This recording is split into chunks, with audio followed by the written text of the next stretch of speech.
চীনা প্রত্নতত্ত্ববিদরা সমাধি সরাসরি না খুলে আধুনিক প্রযুক্তি ব্যবহার করছেন। Ground penetrating radar, laser scanning, ভূ ইলেকট্রিক পরীক্ষা এসব প্রযুক্তি ব্যবহার করে সমাধির ভেতরের কাঠামো সম্পর্কে ধারণা নেওয়া হচ্ছে।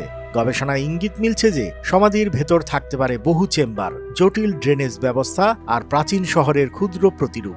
তাহলে প্রশ্ন, কবে খোলা হবে এই রহস্যময় সমাধি? চীনের প্রত্নতাত্ত্বিক কর্তৃপক্ষ বলছে এখনো সঠিক প্রযুক্তি নেই যা সমাধিকে অক্ষত রেখে ভেতরের নিদর্শন সংরক্ষণ করতে পারবে। তারা অপেক্ষা করছে এমন দিনের জন্য যখন বিজ্ঞান আরও উন্নত হবে আর মানব ইতিহাসের এই অমূল্য সম্পদ ধ্বংস না করেই উন্মোচিত হবে। চিন শি হুয়াং, যিনি মৃত্যুর পরও নিজেকে ঘিরে রেখেছেন রহস্যের অদৃশ্য দেয়ালে, তার সমাধি শুধু প্রত্নতাত্ত্বিক নয় বরং এক চ্যালেঞ্জ মানব সভ্যতার কাছে। প্রশ্ন এখনো একই, আমরা কি একদিন সাহস করে খুলতে পারবো সেই গোপন দরজা? ইতিহাস, রহস্য আর সমাজের অজানা গল্প নিয়ে থাকে আমাদের আয়োজন। যদি ভিডিওটি ভালো লেগে থাকে লাইক, শেয়ার আর কমেন্ট করতে ভুলবেন না।